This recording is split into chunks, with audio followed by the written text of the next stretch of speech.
সাবিত্রী রান্নাঘরে আপনাদের সবাইকে স্বাগত। আজকে আমি পালং শাকের একটা রেসিপি নিয়ে এসেছি। তার জন্য পালং শাক লাগছে এক আটি, এখানে আলু নিয়েছি একটা এইভাবে টুকরো করে, একটা বেগুন নিয়েছি এইভাবে টুকরো করে, বড়ি আছে কিছু, আর মশলা বলতে এখানে আছে নুন, হলুদ, জিরে গুঁড়ো, ফোড়নের জন্য 5 ফোড়ন শুকনো লঙ্কা, কয়েকটা কাঁচা লঙ্কা, আর এটা সর্ষের তেলে হবে।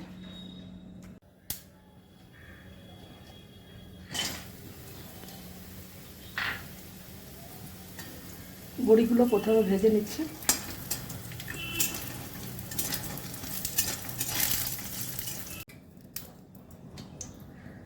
শুকনো লঙ্কা আর 5 ফোড়ন দিচ্ছি।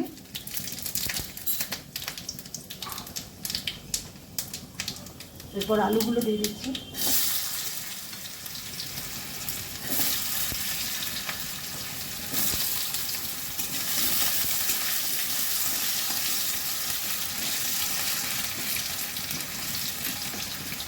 আলুটা একটু ভেজে দেবো। আলুটা ভাজা হয়ে গেছে, এবার বেগুনগুলো দিচ্ছি।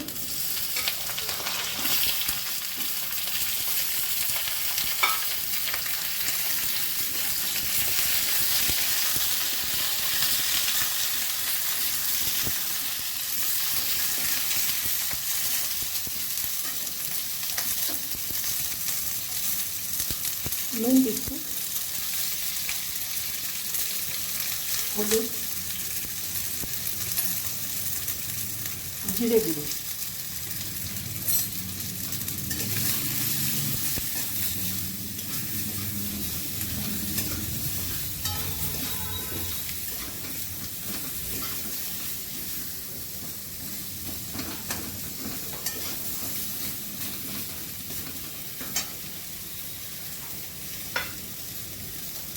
সামান্য একটু জল দিয়ে লো হিটে একটু সেদ্ধ করে নেব।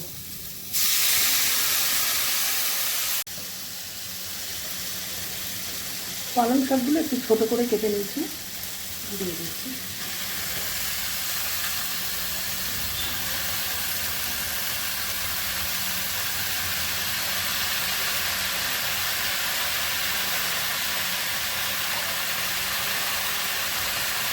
একটা কাঁচা লঙ্কা দিলাম।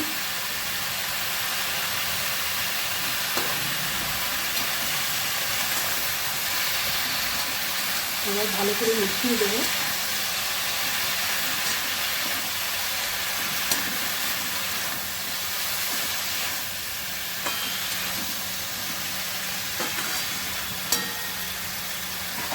এবার একটু ঢাকা দিয়ে দেবো।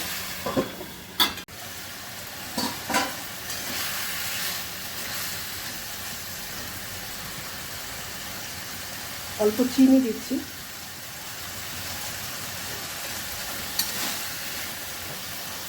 বড়ি ভাজাগুলো দিয়ে দিলাম।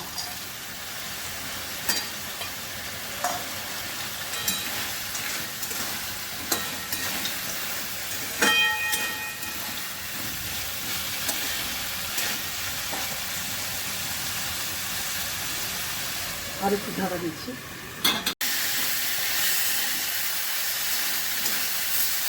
রেসিপিটা আমার শেষের দিকে। যদি ভালো লেগে থাকে অবশ্যই সাবস্ক্রাইব করবেন, কমেন্ট, শেয়ার, লাইক করবেন। আমার ফেসবুক পেজটাকে ফলো করবেন। আপনারা সুস্থ থাকুন, ভালো থাকুন। ভিডিওটা আমি এখানেই শেষ করছি।